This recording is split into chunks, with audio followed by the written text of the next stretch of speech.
பார்க்கும் பொழுது, ஒருவனும் தேவனுடைய கிருபையை இழந்து போகாதபடிக்கும் யாதொரு கசப்பான வேர் முளைத்தெழும்பை கலக்கம் உண்டாக்குறதினாலே அநேகர் தீட்டுப்படாதபடிக்கும் ஒருவனும் வேசிக்கள்ளனாகவும் ஒருவேளை போஜனத்துக்காக தன் சேஷ்ட புத்திர பாகத்தை விற்று போட்ட ஏசாவை போல சீர்கட்டவனாகவும் விடாதபடிக்கு எச்சரிக்கையாயிருங்கள்.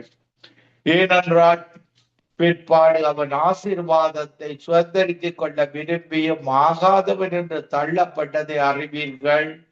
அவன் கண்ணீர் விட்டு கவலையோடு தேடியும் மனம் மாறுதலை காணாமல் போனான். இந்த கடைசி காலத்தில மனிதனுடைய அன்பு தணிந்து போகிற காலத்தில புதிய ஏற்பாட்டில வாழுகிற எங்கள் ஒவ்வொருவருக்கும் அவர் கிருபையையும் இரக்கத்தையும் தந்திருக்கிறார். நாங்கள் அவருடைய வழியில நடக்க நாங்கள் கற்றுக்கொள்ள வேண்டும். இயேசு கிறிஸ்து எப்படி வாழ்ந்து காட்டினாரோ அதே போல நாங்களும் எங்களை திருத்திக் கொள்ள வேண்டும். பாருங்கள், இன்றைக்கு பல மனிதர்கள் இன்றைக்கு அவர்கள் அந்த நரகத்தை பற்றி அறிவில்லாமல் இன்றைக்கு பல மதங்களில வாழுகிற மக்கள் தங்களை நரகத்துக்கு போனாலும் பரவாயில்லைன்ற மாதிரியான வாழ்வு அந்த மக்கள் வாழ்கிறார்கள். ஆனால் இயேசு எல்லா மக்களையும் நேசிக்கிறவர். பாருங்கள், இப்படியான மதத்தில வாழுகிற மக்கள் நரகத்தை அறியாமல் நரகத்தை விரும்புகிறவர்கள் பலரை நாங்கள் காணக்கூடியதாக இருக்கிறது. பாருங்கள், மத வைராக்கியத்தில மதத்தின் அடிமைத்தனத்தில அவர்கள் வாழ்வதன் நிமித்தம் அந்த மதத்துக்கூடாக தாங்கள் போகிற பாதையை அறியாதவர்களாக வாழ்ந்து கொண்டிருக்கிறார்கள். மன கடினத்தின் நிமித்தம் கசப்பான வேர் அவர்களுக்குள்ள முளைத்திருப்பதன் நிமித்தம் இப்படியாக அவர்கள் வாழுகிறார்கள். பாருங்கள், இந்த நரகம் என்பது போனால் திரும்பி வர முடியாத தேசம். இந்த உலகத்தில நாங்கள் உயிரோடு இருக்கும் பொழுது அந்த முடிவை எடுத்துக் கொள்ள வேண்டும். இந்த உலகத்தில வேதாகமம் தான் ஒரு தேவனுக்கு ஒன்றான மெய்த்தவனுடைய புஸ்தகமாக இருக்கிறது. அவருடைய மகனாக சன் ஆஃப் கோட்டாக இயேசு இருக்கிறார். எங்களுக்கு அபிஷேகம் இயேசுவை இரட்சகராக ஏற்றுக்கொண்டு பரலோகத்திலிருந்து அனுப்பப்பட்ட பரிசுத்த ஆவியானவரை அவர் எங்களுக்கு தந்திருக்கிறார். அதன் மூலம் நாங்கள் பரலோக பிரஜைகளாக இருக்கிறோம். ஒவ்வொரு ரட்சிக்கப்பட்ட ஒவ்வொரு மகனும் நாங்கள் பரலோக பிரஜைகளாக இருக்கிறோம். இந்த பரிசுத்த ஆவியானவர் 1 பேதுரு 1:12 சொல்லுகிறது, பரலோகத்தில் இருந்து அனுப்பப்பட்ட பரிசுத்த ஆவியானவர். இந்த ஆவியை பெற்றுக் கொள்ள வேண்டும், எல்லாரும் பெற்றுக்கொள்ள வேண்டும். அந்த பரிசுத்த ஆவி இல்லாதவன் இயேசுவுடையவன் அல்ல என்று வேதாகமம் சொல்லுகிறது. பாருங்கள், நிக்கதேமு என்ற ஒரு பரிசேயன் இருந்தான். அவன் மத தலைவனாக இருந்தான். அவன் காலத்துல வந்து இயேசு கிறிஸ்துவிடத்துல வந்து அவன் எப்படி இந்த பரிசுத்த ஆவியை பெற்றுக் கொள்வது என்பதை அறிந்து கொண்டான். பாருங்கள், இன்னைக்கு மதங்களில வாழுகிற ஒவ்வொரு மக்களும் வெளிப்புறமாக மாம்சத்தின்படி தம் கைகளினால் உருவாக்கப்பட்ட தெய்வங்களை தேடிக்கொண்டிருக்கிறார்கள். அவை கைகளினால உருவாக்கப்பட்ட மனிதனுடைய கைகளினால உருவாக்கப்பட்ட தெய்வங்கள். இதனாலதான் அவர்கள் அந்த உள்ளான மனிதனுடன் இருக்கிறான். அவன் ஆவியும் ஆத்துமாவும் இணைந்த ஒரு மனிதன் அந்த மனிதன் தான் தேவனுக்கு பிரியமாக இருக்க முடியும். அந்த மெய்யான தேவன், படைத்த தேவன்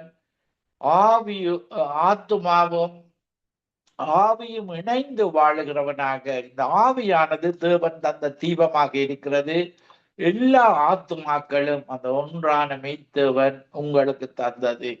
இந்த ஆதாமோவால் பாவம் செய்ததன் பின்பாக இந்த சரீரம் எங்களுக்கு வந்தது. பாருங்கள், ஏஞ்சல்ஸாக இருந்து விழுந்து போன தூதர்களை அவர்கள் நம்பினதன் நிமித்தம், ஆதாமோவாலும் நம்பினதன் நிமித்தம் அவர்களுக்கு இன்றைக்கு தெரிவு தெரிவை கொடுத்திருக்கிறார் தேவன். இன்றைக்கு அவர்கள் நன்மை தீமை அறியத்தக்க விருட்சத்தின் கனியை புசித்ததன் நிமித்தம் இன்றைக்கு ஆதாம் ஏவாளின் சந்ததியாகிய நாங்கள் ஒவ்வொருவரும் இப்படியாக நன்மை தீமையை அறிகிற தெரிவை எங்களிடத்துல தந்திருக்கிறார்.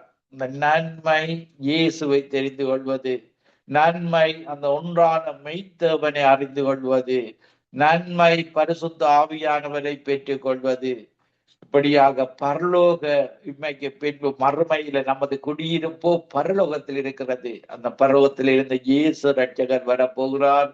அவருக்கு ஆயத்தமாக நாங்கள் இருக்க வேண்டும். ஒவ்வொருவரும் ஜபத்தோடு அவருக்கு பிரியமாக வாழ்ந்து நாங்கள் அன்புதான் அவருடைய பிரதான கனியாக இருக்கிறது. இப்படியான காலத்தில நாங்கள் எங்களுடைய இருதயத்தை கசப்பான வேர் முளைக்காதபடி, ஒருவனும் தேவனுடைய கிருபையை இழந்து போகாதபடிக்கு யாதொரு கசப்பான வேர் முளைத்தெழுப்பை கலக்கம் உண்டாகிறதுனாலே அநேக தீட்டுப்படாதபடிக்கு நாங்கள் பரிசுத்தமாக வாழ வேண்டும் என்று தேவன் எங்களுக்கு கற்றுத் தருகிறார். பாருங்க, நாங்கள் ஜேம்ஸ் 3ஆம் அதிகாரத்திலே நாங்கள் பார்க்கும் பொழுது, ஜேம்ஸ் 3ஆம் அதிகாரம் 14வது வசனத்தில பார்க்கும் பொழுது, தேங்க்யூ ஜீசஸ், உங்கள் இருதயத்திலே கசப்பான வைராக்கியத்தையும் விரோதத்தையும் வைத்தீர்களானால் நீங்கள் பெருமை பாராட்டாதிருங்கள். சத்தியத்துக்கு விரோதமாய் பொய் சொல்லாமலும் இருங்கள். பாருங்கள், இன்றைக்கு மனிதர்கள் மதங்களில வாழுகிற மக்களை இன்றைக்கு நாங்கள் பார்க்க அவர்களுடைய இருதயம் கசப்பான இருதயமாக இருப்பதை நாங்கள் பார்க்கக்கூடியதாக இருக்கிறது. இன்றைக்கு மனிதர்கள் 2 விதமாக பிரிந்து கொண்டிருக்கிறார்கள். ஒரு பக்கம் இயேசுவை, அந்த மெய்யான தேவனை தேடுகிற ஜனங்களாக ஒரு பக்கத்துல ஒரு கூட்ட ஜனங்கள் அந்த மெய்யான தேவனை இயேசு கிறிஸ்துவை இரட்சகராக ஏற்றுக்கொண்டு பரிசுத்த ஆவியானவரை பேற்றி அந்த பக்கமாக வாழுகிற மக்களை பார்க்கக்கூடியதாக இருக்கிறது. இன்றைக்கு மதங்களிலும் வாழுகிற மக்கள் இதுதான் ஒரு கடைசி சந்தர்ப்பமாக இருக்கிறது. இந்த காலத்துல நீங்கள் இயேசு கிறிஸ்துவை, இரட்சகராகிய இயேசு கிறிஸ்துவை அறிந்து கொள்ள வேண்டும். பரிசுத்த ஆவியானவரை பெற்றுக் கொள்ள வேண்டும். பாருங்கள், பரலோகத்துக்கு போறதற்கு ஒரே ஒரு வழிதான் இருக்கிறது. ஆண்டவராகிய இயேசு கிறிஸ்து தான் ஜட்ஜாக இருக்க போகிறார். நம்முடைய இருதயத்தை கடினப்படுத்திக் கொள்ளக்கூடாது. பாருங்க, மதங்களில நாங்களும் பழைய ரட்சிப்படுவதற்கு முன்பாக கடின இதயம் உள்ளவர்களாக இருந்தோம். இப்படியாக ஒரு மத வழிபாடுகள் உள்ள மக்கள் போல எங்களுடைய இதயம் கடினப்பட்டிருக்கும் எப்பொழுதும். ஆனால் இயேசுவை அறிந்த பின்பு எங்களுடைய பரிசுத்த ஆவியானவர் அவர் அந்த 9 விதமான நல்ல கனிகளை தந்து அன்பில வாழ எங்களுக்கு கற்றுத் தருகிறார். பாருங்கள், தேவனுடைய கற்பனை, இந்த வேதாகமத்தில் சொல்லப்பட்ட அந்த மெய்யான தேவனுடைய கற்பனை மத்தேயு 22ஆம் அதிகாரம் நீங்கள் 34வது 35வது வசனத்திலிருந்து வாசிக்கும் பொழுது, அந்த ஒன்றான மெய்த்தேவனை முழு இருதயத்தோடும், முழு ஆத்மாவோடும், முழு பலத்தோடும், முழு சித்தியோடும் அந்த ஒன்றான மெய்த்தேவனை நாங்கள் அன்பு கூற வேண்டும். நாங்கள் பிறரை அன்பு கூற வேண்டும். பாருங்கள், இந்த மத இனமாக இருந்தாலும் நாங்கள் அந்த மக்களை அன்பு கூற வேண்டும். அவர்கள் அறியாமல் அவர்களுடைய தாய் தகப்பன் மூதாதியர்கள் செய்த தவறின் விளைவாக அவர்கள் இன்றைக்கு அந்த மதத்தில வாழ்ந்து கொண்டிருக்கிறார்கள். பாருங்கள், நாங்கள் ஆபிரகாமை பார்க்கும் பொழுது ஆபிரகாமுடைய தகப்பன் ஒரு மத வழிபாடுள்ள மகனாக இருந்திருக்கிறார். இப்படியான சிலை வியாபாரங்கள், சிலைகளை செய்து விற்பது, இப்படியான ஒரு மத வழிபாடுள்ள மனிதர்கள் இன்றைக்கு இலங்கை இந்தியா தேசத்தில் இப்படியான சிலை வணக்கம் உள்ள மக்கள் அதிகமாக வாழ்ந்து கொண்டிருக்கிறார்கள். பாருங்கள், அந்த குடும்பத்தில இருந்துதான் அந்த ஆபிரகாமின் தகப்பனுடைய காலத்திலே இன்று வரைக்கும் அந்த சிலை வழக்கம். பாருங்கள், அந்த அடிமைத்தனம், சிலைகளை வணங்குவது, இந்த மெய்யான தேவனை விட்டு தீமையை பின்பற்றி கொள்வது, சிலை வழிபாடுகளை செய்வது தேவனுக்கு பிரியமில்லாத காரியமாக இருக்கிறது. பாருங்கள், இந்த 10 கட்டளைகளை தேவன் என்னை தவிர வேறு தேவர்களை நாங்கள் வணங்கக்கூடாது, நமஸ்கரிக்க கூடாது. அதாவது மெய்யான தேவனுடைய கட்டளையாக இருக்கிறது. பாருங்கள், மெய்யான தேவனுடைய கட்டளையை அறியாதவர்களாக ஆபிரகாமின் தகப்பன் வாழ்ந்திருந்தார். ஆனால் அந்த மெய்யான தேவன் அந்த குடும்பத்தில இருந்துதான் ஆபிரகாமை பிரித்தெடுத்து அந்த மகனை பாலும் தேனும் ஓடுகிற கானான் தேசத்துக்கு அழைத்து சென்றார். இந்த உலகத்தில பாலும் தேனும் ஓடுகிற ஒரு ஆசீர்வாதமான தேசத்துக்கு ஆபிரகாமையும் அவனுடைய சந்ததியையும் பாருங்கள் மத வழிபாட்டிலிருந்து பிரித்தெடுக்கிறார். இந்த காலத்திலேயும் உங்களை இந்த இருதயங்களை கடினப்படுத்தாமல் அந்த இயேசு ரட்சகரை நீங்கள் அறிந்து கொள்ள வேண்டும். நாங்கள் அப்போஸ்தலர் 4ஆம் அதிகாரம் 12வது வசனத்துல பார்க்கும் பொழுது, ரட்சிக்கப்படுவதற்கு கொடுக்கப்பட்ட நாமம் ஆண்டவராகிய இயேசு கிறிஸ்துவுடைய நாமமே அல்லாமல் வேறொரு நாமம் கொடுக்கப்படவில்லை. பாருங்கள், மதங்களில பலவிதமான தேவர்கள், பல கோடி தேவர்கள், இப்படியாக தேவர்களாக இருக்கிறார்கள். பாருங்கள், அவர்களால மழை வருஷிக்க தன்மை இல்லை. அந்த மெய்யான தேவன் தான் எல்லாம் அந்த உலகத்தை படைத்தவர். பூமியையும் வானங்கள், மிருகங்கள், பறவைகள் எல்லாவற்றையும் படைத்த தேவனை விட்டு பாருங்கள், அவர் தான் கல்லை படைத்தார், மண்ணை படைத்தார், ஒவ்வொன்றையும் படைத்தார். அந்த படைத்த தேவனைத்தான் இந்த கடைசி காலத்துல நீங்கள் அறிந்து கொள்ள வேண்டும் என்று புதிய ஏற்பாட்டில இயேசுவாக தேவனுடைய குமாரனாக இயேசு கிறிஸ்து பிறந்தார். பாருங்கள், தேவனுடைய குமாரனாக இயேசுவும் எங்களுடைய தேவனும் ஒன்றாக இருந்தவர்கள் படைப்பின் பொழுது. நாங்கள் ஆதியாகமம் 1ஆம் அதிகாரம் 26வது வசனத்துல பார்க்கும் பொழுது பாருங்கள் சொல்லுகிறார், நமது சாயல், let us make our image என்றால் ஒன்றுக்கு மேற்பட்டவர்கள், இயேசு, தேவன், பரிசுத்தாவி, இப்படியான ஒன்றுக்கு மேற்பட்டவர்கள் இயேசுவும் தேவனும் ஒன்றாக இருந்திருக்கிறார்கள். ஒன்றாக இருந்து let us எங்களை போல எங்களுடைய ரூபத்தின்படியும் உருவத்தின்படியும் மனிதனை உருவாக்குவோம். இப்படியான மனிதன் தேவனுக்கு விரோதமாக நாங்கள் செயற்படக்கூடாது. பாருங்கள், செயற்பட்ட தேவனுக்கு விரோதமாக ஆதாம் ஏவாள் செயற்பட்டதன் நிமித்தம் இந்த உலகத்துல தெரிவு வந்திருக்கிறது. இதனால மனிதர்கள் இன்றைக்கு பலவிதமான தவறான தீமைகளை தெரிந்து கொள்கிறார்கள். இயேசுவை இரட்சகராக ஏற்றுக்கொண்டவர்கள் நன்மையை தெரிந்து கொள்ளுகிறார்கள், ஆசீர்வாதத்தை தெரிந்து கொள்கிறார்கள். வாழ்ந்திருக்க அவர் வாழ்ந்து நீங்கள் முதிர் வயதில மரிப்பதுதான் தேவனுடைய விருப்பமாக இருக்கிறது. பாருங்கள், நீங்க மதங்களில தவறான நாங்கள் மரித்து விட வேண்டும், பலவிதமான மதங்களில சூசைட் பண்ணுவதெல்லாம் தேவனுக்கு பிரியமில்லாத காரியங்களாக இருப்பதை நாங்கள் பார்க்கக்கூடியதாக இருக்கிறது. இப்படியான தேவனை நீங்கள் விட்டுவிடக்கூடாது. நாங்கள் ஜேம்ஸ் 3ஆம் அதிகாரம் 14வது வசனத்துல பார்க்கும் பொழுது, உங்கள் இருதயத்திலே கசப்பான வைராக்கியத்தையும் விரோதத்தையும் வைத்தீர்களானால் நீங்கள் பெருமை பாராட்டாதிருங்கள், சத்தியத்துக்கு விரோதமாக பொய் சொல்லாமலும் இருங்கள். வேதாகமம் தான் சத்தியமாக இருக்கிறது.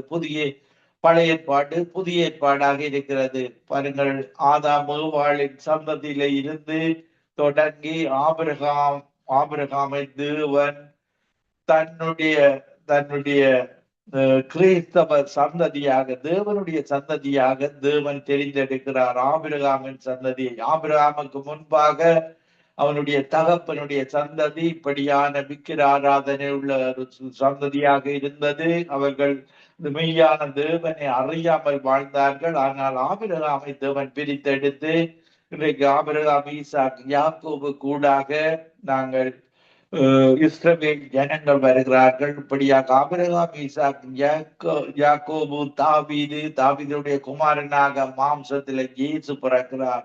பாருங்கள், இயேசு பரிசுத்த ஆவியினால கற்பந்தரிக்கப்பட்டவர்.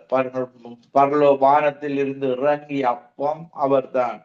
இப்படியாக இயேசு பிறந்து மனுக்குலத்திற்காக அந்த 33 வயது வாலிப வயதில மரித்து 3ஆம் நாள் உயிர் தெழுந்து இன்றைக்கும் உயிரோடு இருக்கிற தெய்வம் ஆண்டவராகிய இயேசு கிறிஸ்து இரக்கத்தையும் கிருபையையும் எங்களுக்கு தந்த தேவன் தான். கிருபையும் சத்தியமும் இயேசு கிறிஸ்துவினால் தரப்பட்டது. பாருங்கள், மோசையினாலே நியாயப்பிரமாணம் கொடுக்கப்பட்டது. நியாயப்பிரமாணம், நீங்கள் பாவம் செய்யும் பொழுது ஒரு பலி செலுத்தப்பட வேண்டும். ஒரு பலி, ஒரு மிருகத்தை நீங்கள் செலுத்த வேண்டும். ஒவ்வொரு பாவத்திற்கும் ஒவ்வொரு முறையும் ஒவ்வொரு மிருகத்தை செயற்படுத்த வேண்டும். ஆனால் இன்றைக்கு புதிய ஏற்பாட்டில் வாழுகிற எங்களுக்கு ஆண்டவராகிய இயேசு கிறிஸ்து தான் அந்த பலியான ஆட்டுக்குட்டியாக எங்களுக்காக மரித்திருக்கிறார். பாருங்கள், சரித்திரத்தை இரண்டாக பிரித்திருக்கிறார். கிறிஸ்துவுக்கு முன்பாக, கிறிஸ்துவுக்கு பின்பாக. இயேசு கிறிஸ்து முதலாம் ஆண்டில் இருந்து 33 வருடங்கள் வாழ்ந்திருக்கிறார். 33 வருடம் வாழ்ந்து மரித்து உயிர்த்தெழுந்து இன்றைக்கும் உயிரோடு இருக்கிற தெய்வம் ஆண்டவராகிய இயேசு கிறிஸ்து மட்டுமே. இன்றைக்கு அவருடைய கல்லறை திறந்து வைக்கப்பட்டுள்ளது.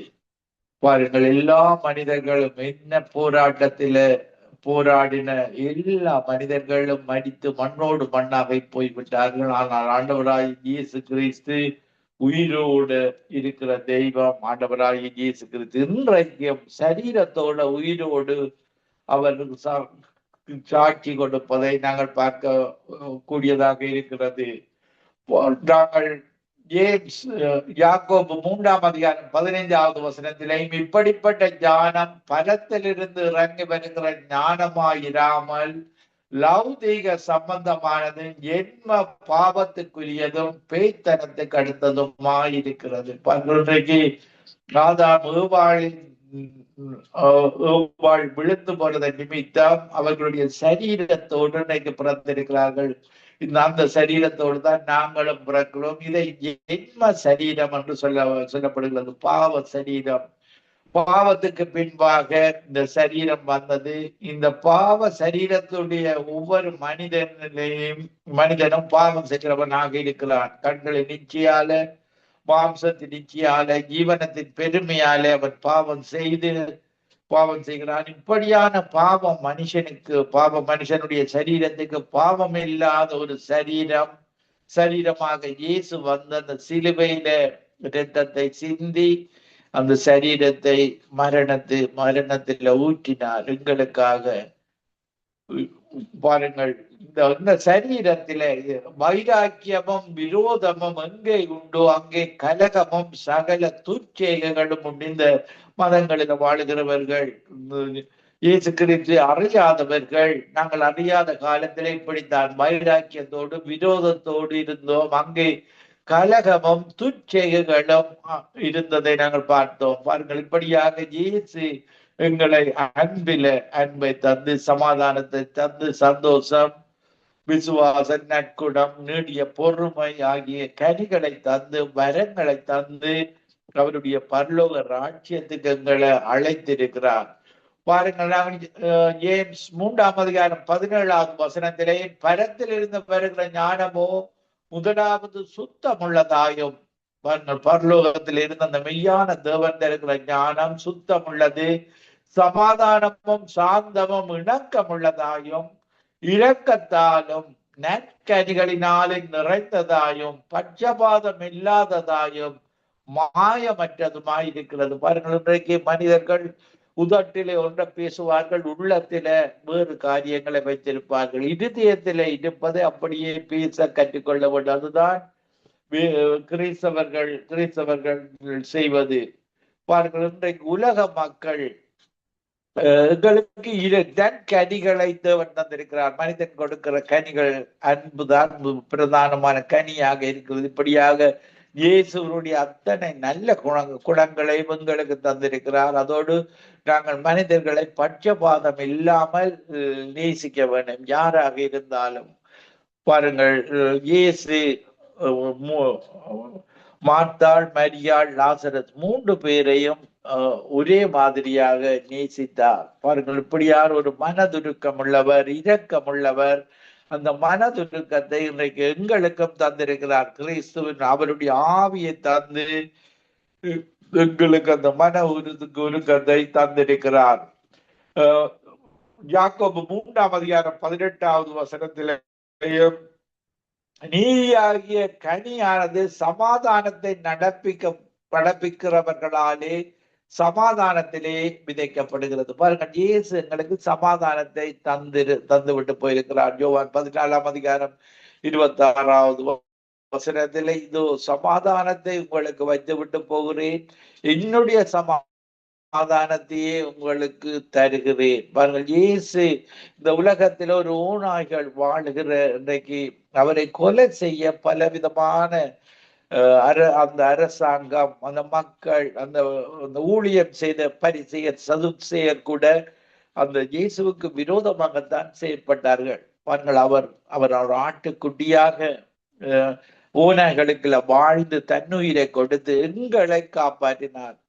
பாருங்கள், வேதாகம் சொல்லுகிறது, உலகத்தில் உபத்திரவம் உண்டு, ஆனாலும் இயேசு உலகத்தை ஜெயித்தார். நாங்களும் அவருடைய வழியில இந்த உலகத்தை ஜெயிக்க பிறந்தவர்கள். ஜெயிக்க எங்களுக்கு தந்திருக்கிறதை நாங்கள் பார்க்கக்கூடியதாக இருக்கிறது. 2 தீமோத்தேயு 3 வசனத்தில் பார்க்கும் பொழுது, கடைசி நாட்களில் கொடிய காலங்கள் வரும் என்று அறிவாயாக, மனுஷர்கள் தற்பிரியராயும் பணப்பிரியராயும் வீம்புக்காரராயும் அகந்தை உள்ளவர்களாயும் தூசிக்கிறவர்களாயும் தாய் தகப்பன்மாருக்கு கீழ்ப்படியாதவர்களாயும் நன்றி அறியாதவர்களாயும் பரிசுத்தம் இல்லாதவர்களாயும் இப்படியான குணங்களோடு, பாருங்கள், இயேசு தருகிற குணம் பரிசுத்தம். அதுக்காகத்தான் அவர் அந்த பரிசுத்த ஆவியை, பரலோகத்திலே இருந்து அனுப்பப்பட்ட பரிசுத்த ஆவியை எங்களுக்கு தந்திருக்கிறார். எங்களுடைய சரீரத்தை நாங்கள் பரிசுத்தமாக காத்துக்கொள்ளும்படியாக பரிசுத்த ஆவியை தந்திருக்கிறார். பாருங்கள், பரலோகத்துல எங்களுடைய தேவனை அந்த ஏஞ்சல்ஸ் எப்பொழுதும் போற்றி கொண்டே இருக்கின்றன, இரவும் பகலும். பரிசுத்தர் பரிசுத்தர் பரிசுத்தர், கேடு மீன்களுக்கும் சீரா மீன்களுக்கும் மத்தியில் வாசம் செய்கிற தேவன் பரிசுத்தர் பரிசுத்தர் பரிசுத்தர் என்று போற்றி கொண்டே இருக்கின்றனர்.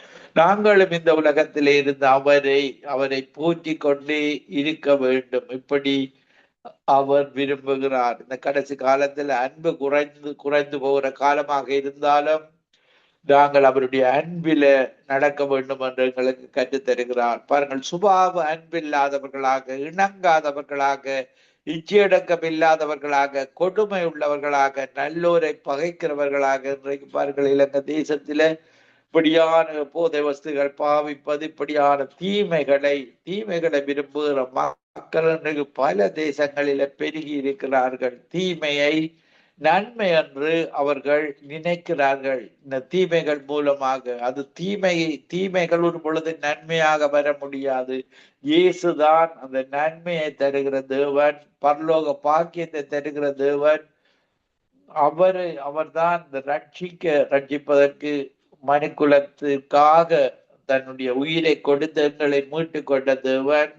பாருங்கள், இந்த கடைசி காலத்துல நாங்கள் பார்க்கும் பொழுது 2 தீமோத்தேயு 3 வசனத்திலே, மனிதர்கள் துரோகிகளாக, பாருங்கள், இயேசுவை காட்டி கொடுத்த யூதாஸ் காரியத்தை போல துரோகிகளாக, துணிகரம் உள்ளவர்களாக, இருமாப்புள்ளவர்களாக, தேவ பிரியராயிராமல் சுகபோக பிரியராக, இப்படியாக தேவ பக்தியின் வேஷத்தை தரித்து அதன் பலனை மறுதளிக்கிறவர்களாயும் இருப்பார்கள். இப்படிப்பட்டவர்களை விட்டு விலகும்படியாக எங்களுக்கு கற்றுத் தருகிறார்.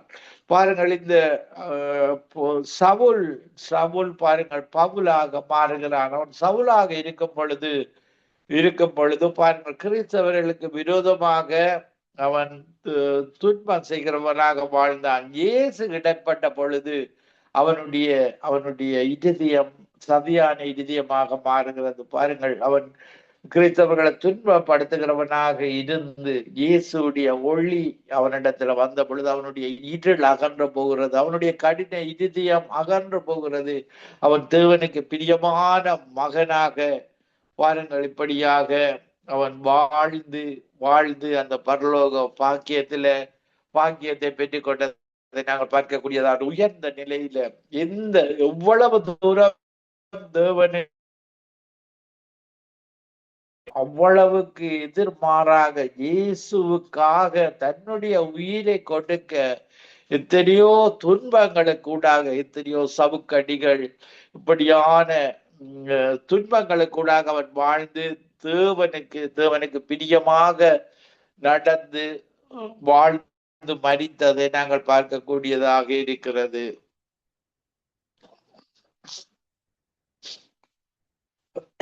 பாருங்கள், அவன் ஊழியம் செய்யும் பொழுது நாங்கள் அப்போஸ்தலர் 8:8 அநேகரில் இருந்த அசுத்த ஆவிகள் மிகுந்த சத்தத்தோட கூப்பிட்டு அவர்களை விட்டு புறப்பட்டது. அநேக திமிர்வாதக்காரரும் சப்பானிகளும் குணமாக்கப்பட்டார்கள். பாருங்கள், இந்த சவுல் வீடுகள் தோறும் நுழைந்து புருஷரையும் ஸ்திரீகளையும் இழுத்து கொண்டு போய் காவலில் போடு வைத்து சபையை பாழாக்கி கொண்டிருந்தார். இப்படியாக சிதறி போனவர்கள் ஒவ்வொரு இடத்திலே போய் தங்களுடைய சுவிசேஷத்தை செய்ததை நாங்கள் பார்க்கக்கூடியதாக இருக்கிறது. பாருங்கள், பிலிப்பு போய் பலவிதமான அற்புதங்களை செய்ததை நாங்கள் பார்க்கக்கூடியதாக இருக்கிறது. இப்படியாக சீமோன் என்று நாங்கள் அப்போஸ்தலர் 8:14 அப்பொழுது சீமோனும் விசுவாசித்து ஞானஸ்நானம் பெற்று பிலிப்பை பற்றி கொண்டு அவனால் நடந்த அடையாளங்களையும் பெரிய அற்புதங்களையும் கண்டு பிரமித்தான்.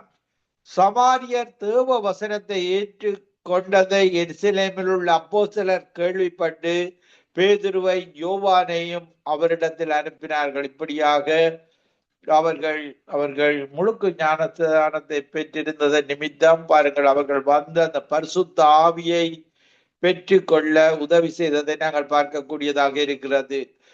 அப்போஸ்தலர் நடபடிகள் 8:16 அவர்கள் பரிசுத்த ஆவியை பெற்று கொள்ளும்படி அவர்களுக்கு ஜெபம் பண்ணி அவர்கள் மேல் கைகளை வைத்தார்கள். அப்பொழுது அவர்கள் பரிசுத்த ஆவியை பெற்று கொண்டார்கள். இப்படியாக இந்த பரிசுத்த ஆவியை பெற்றுக் கொள்ளும் பொழுதுதான் ஒரு மனிதன் தேவனுக்கு பிரியமாக தேவனுடைய வேதாகமத்தை அனுதினமும் வாசிக்கிறவனாக, தியானிக்கிறவனாக, தேவனுக்கு பிரியமாக வாழுகிறவனாக மாறுகிறான். பாருங்கள், பரிசுத்த ஆவியை பெறாமல் நீங்கள் வேதாகமத்தை வாசிக்கும் பொழுது அது உங்களுக்கு ஒரு சாதாரண புஸ்தகம் போலத்தான் இருக்கும். அவருடைய பரிசுத்த ஆவியினால் எழுதப்பட்ட வசனங்கள், பரிசுத்த ஆவியானவரை மதத்தில் வாடுகிறவர்கள் இந்த பரிசுத்த ஆவியை பற்றிய அனுபவம் அதிகம் அவர்களுக்கு தெரியாது. இந்த கடைசி காலத்துல நீங்கள் பரிசுத்த ஆவியானவரை வாங்கித்து கொள்ள வேண்டும்.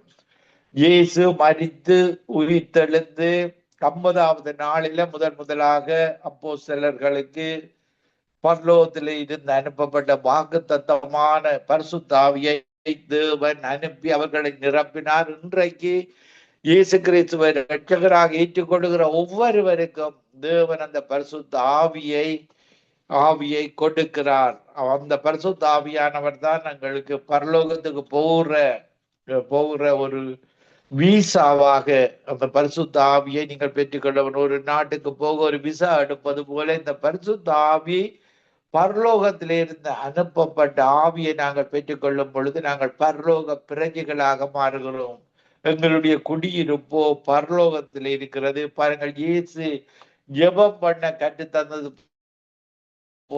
பொழுது கூட பரலோகத்தில் இருக்கிற எங்கள் பிதாவே என்று அவர் எங்களுக்கு கற்றுத்தந்ததை நாங்கள் பார்க்கக்கூடியதாக இருக்கிறது. பரலோகத்தில் இருக்கிற எங்கள் பரமண்டலங்கள் இருக்கிற எங்கள் பிதாவே என்று சொல்லி நாங்கள் ஜெபம் பண்ணுகிறோம். எங்களுடைய பிதா ஆவியா இருக்கிறார், பரலோகத்தில் இருக்கிறார், 3ஆம் வானத்தில் இருக்கிறார், அன்பா இருக்கிறார், ஆவியா இருக்கிறார். இயேசு எப்படியான இருவரும் ஒன்றாக இருக்கிறார்கள். எங்களுடைய பிதாவும் இயேசுவும் ஒருமைப்பட்டிருக்கிறார்கள், ஒன்றாக இருக்கிறார்கள். நானும் பிதாவும் ஒன்றாக இருக்கிறோம். பாருங்கள், இந்த சமுத்திரத்தின் எல்லைகளை வட்டணிக்கையில் நீங்கள் நீதிமொழிகள் 8ஆம் அதிகாரத்திலே வாசித்து பார்த்தீர்களாக இருந்தால் இந்த வானத்தின் இந்த சமுத்திரத்தின் எல்லை வட்டணிக்கை நான் செல்ல பிள்ளையாக இருந்தேன். பாருங்கள், இயேசுதான் செல்ல பிள்ளையாக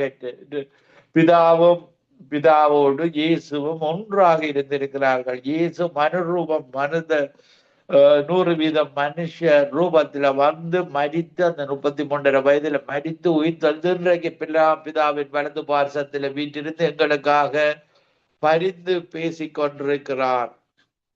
பாருங்கள், இந்த பரிசுத்த ஆவியை சீமோன் என்ற ஒரு மனிதன் இந்த பரிசுத்த ஆவியை பணத்தை கொடுத்து வாங்க முயற்சிப்பதை நாங்கள் பார்க்கக்கூடியதாக இருக்கிறது. அப்பொழுது பாருங்கள், நாங்கள் பார்க்கும் பொழுது பேதுரு அவனை நோக்கி, தேவனுடைய வரத்தை பணத்தினாலே சம்பாதித்துக் கொள்ளலாம் என்று நீ நினைத்தபடியால் உன் பணம் உன்னோட கூட நாசமாய் போக கடவது. இந்த மெய்யான தேவனிடத்துல நீங்க பெற்றுக்கொள்வது எல்லாம் இலவசமாக பெற்றுக்கொள்ளலாம். உங்களுடைய ரட்சிப்பு கிருபையினால இரக்கத்தை கொண்டு ரட்சிக்கப்படுகிறீர்கள். இது தேவனுடைய ஈவாக இருக்கிறது. இலவசமாக உங்களுக்கு தருகிறார். உங்களுக்கு பரிசுத்த ஆவியானவர் இலவசமாக பரலோகத்திலிருந்து தருகிறார். அவருடைய வார்த்தையை நீங்கள் அறிந்து தியானித்து அதன்படி நடக்கும் பொழுது பரிசுத்த ஆவியானவர் உங்களுக்கு ஊற்றப்படுகிறார். பாருங்கள், இந்த சீமோன் என்ற மாய வித்தைக்காரன் பாருங்கள், அந்த பரிசுத்த ஆவியானவரை அவன் ஒரு பணம் வைத்திருந்தவனாக இருந்தது நிமித்தம் பணத்தினால வாங்க முயற்சி செய்கிறான். அப்பொழுது பாருங்கள், பேதுரு சொல்லுகிறான், உன் இருதயம் தேவனுக்கு முன்பாக செவ்வையாயிராதபடியினால் இந்த விஷயத்தில் உனக்கு பங்கும் இல்லை பாகமும் இல்லை. ஆகையால் நீ உன் துர்க்குணத்தை விட்டு மனம் திரும்பி தேவனை நோக்கி வேண்டிக்கொள். ஒருவேளை உன் இருதயத்தின் எண்ணம் உனக்கு மன்னிக்கப்படலாம். நீ கசப்பான பிச்சிலும் பாவக்கட்டிலும் அகப்பட்டிருக்கிறதை காண்கிறேன் என்றான். பாருங்கள், இப்படியான ஒரு கசப்பான இருதயத்தோடு இன்றைக்கு மனிதர்கள் பலர் வாழ்ந்து கொண்டிருக்கிறார்கள். நான் ஒரு சிறிய பாடலை பாடி உங்களுக்காக ஜெபிக்கிறேன். அல்லேலூயா. உனக்கொருவர் இருக்கிறார், உன்னை விசாரிக்க துடிக்கிறார், உன்னையும் என்னையும் இயேசு நேசிக்கிறார், நம்மை உள்ள கைகளில் வரைந்திருக்கிறார்.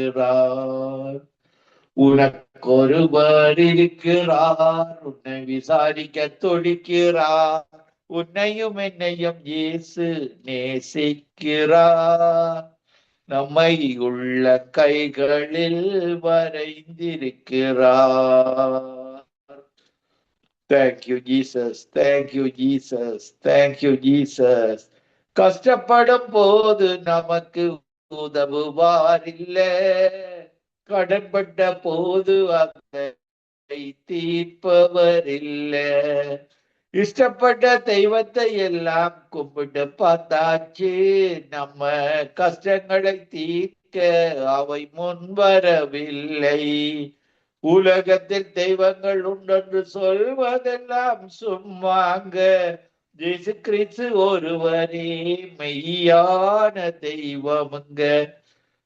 ஆமாண்டவரே, நீர் ஒருவரே மெய்யான தெய்வம். இந்த நிகழ்ச்சியில் இணைந்து கொண்டிருக்கிற ஒவ்வொரு மக்களுக்காக ஜெபிக்கிறேன். கிருபையும் இரக்கமும் பரிசுத்தமும் நிறைந்த எங்கள் அன்பு தகப்பனே, இந்த கடைசி காலத்தில் ஒவ்வொரு மக்களும் உம்மை நோக்கி பார்க்க இந்த பரலோக பாக்கியத்தை பெற்றுக் கொள்ள பரிசுத்த ஆவியின் அபிஷேகத்தை பெற கிருபை செய்யும்படியாக ஜெபிக்கிறேன். ஒவ்வொருவரையும் ஆசீர்வதியும், ஒவ்வொருவரோடும் கூட இரும்.